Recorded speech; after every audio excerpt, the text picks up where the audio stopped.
Get ready for dictation. 5 seconds. Sir, my friend has already referred to most of the points covered by this bill.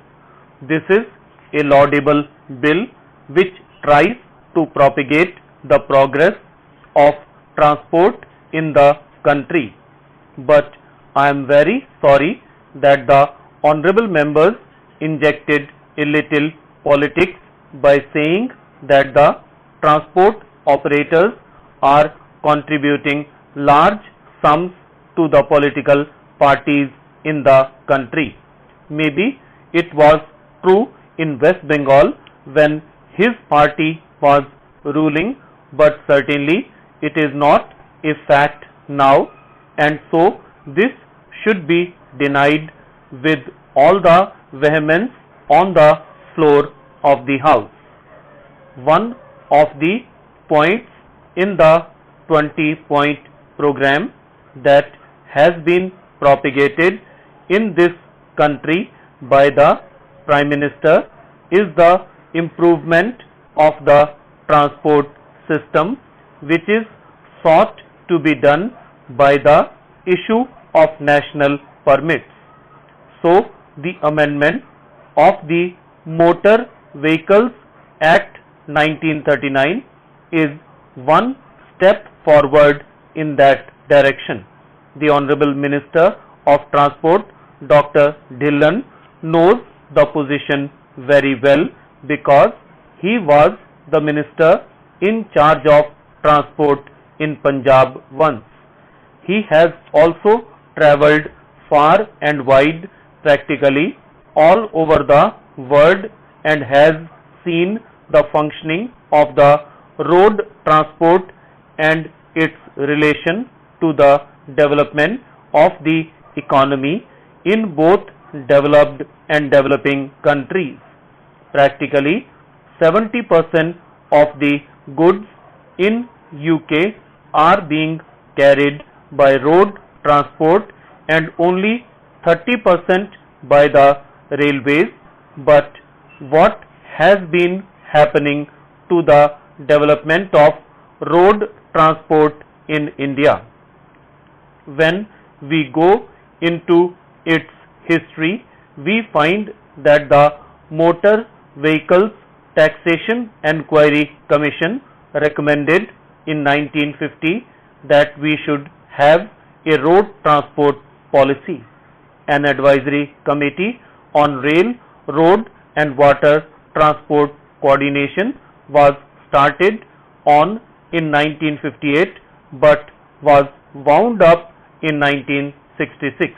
The result is that we do not have a Transport Development Council to coordinate various matters relating to inland water transport, coastal shipping, road transport, etc.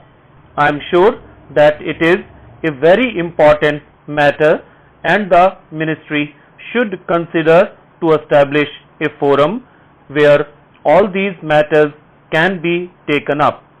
In the early days, the railways were very much afraid of competition from road transport, but ultimately more and more traffic has been gradually taken over by the roadways and the railways have lagged behind. According to the 75th report of the Estimates Committee of 1984-85, in 1950-51 passenger traffic carried by road was 24.9% and that by rail was 75.1%, whereas in 1983-84 passenger traffic carried by road was 49% and that by rail was 51.1%. Similarly, in goods traffic in 1950-51, 10% was carried by road and 90% by rail, while in 1983-84 road transport carried 34% and railways only 65%. This is the poor picture of the development of the railways, but this does not mean that everything has been rosy with road transport. Actually, everything has been done to throttle road transport. I am sure the Honorable Minister knows the present prices of vehicles, their spares, and the various bottlenecks that this industry is facing. A vehicle costs rupees 1 lakh, a body costs rupees 25,000. There are heavy taxes and the various checkposts have done everything to deter the development of road transport. In spite of that, they have made commendable progress, and I am glad that the Honorable Minister has at last come forward with one progressive step. The tardy development of road transport has been due to its being under various authorities. You have the state government and the central government, and you have the taxation authorities, the municipalities to check them, etc. Today, the biggest bottleneck in the way of the development of road transport is the octroi posts. Since 1959, this matter has been discussed again and again at all levels and in all forums, including ministries and offices of the state government, but I do not know what has happened. Everybody believes that this octroi duty should be abolished. There are reports that these octroi duties have done everything to hinder the development of road transport.